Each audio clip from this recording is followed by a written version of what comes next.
Shalom.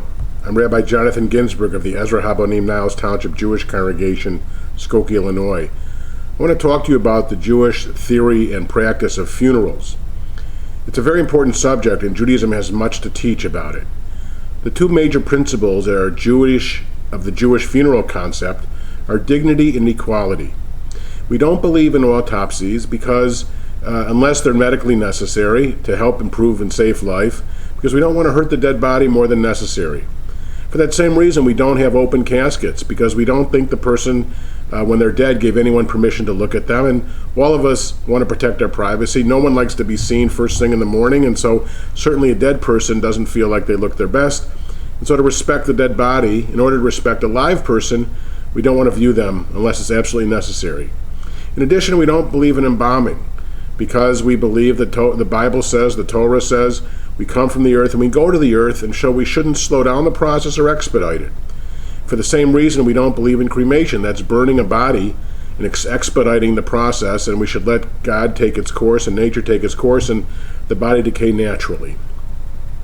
In addition, we don't like flowers at funerals because we don't think you should kill something else that God created in the world in order to honor something else that died. Rather, give the money to charity that should go to a good cause. Now, when someone dies, we believe in burial as quickly as possible. The Bible teaches that. Even a person who was killed because of a capital crime should be buried right away. It's not dignified for the dead person to remain above the ground. So we'd like to bury as quickly as possible, but certainly we want the family to be able to come together, and sometimes it takes a day or two for all of that to happen. We also believe the body should be washed lovingly by a group of the same sex in order to do the ritual purification. We also think people should be buried in the same linen garments called tachrichin to represent the idea of equality. We like to have as plain a casket as possible. A plain white pine box is preferred in order to have the idea of no ostentatious spending, but simplicity again.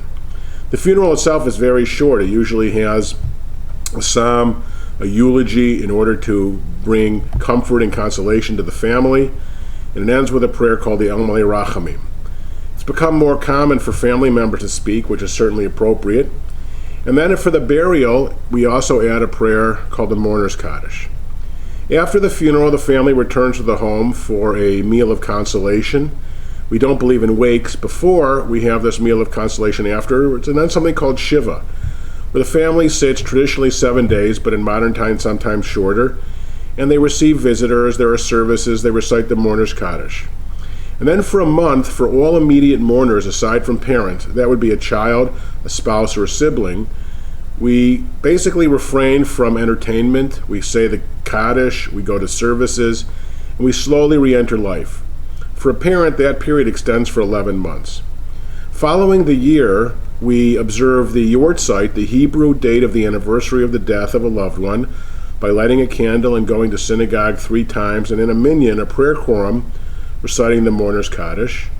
And then once a year, we do the Yortzeit, and 4 times a year we have Yisker, where all people come to the synagogue at the end of major festivals, Yom Kippur, the last day of Pesach, Shavuot, and Sukkot, and recite the Yisker prayers to remember all of our deceased. Well, those are the basic customs and principles of the Jewish funeral: equality, simplicity, respect for the dead body, so we can respect the live body.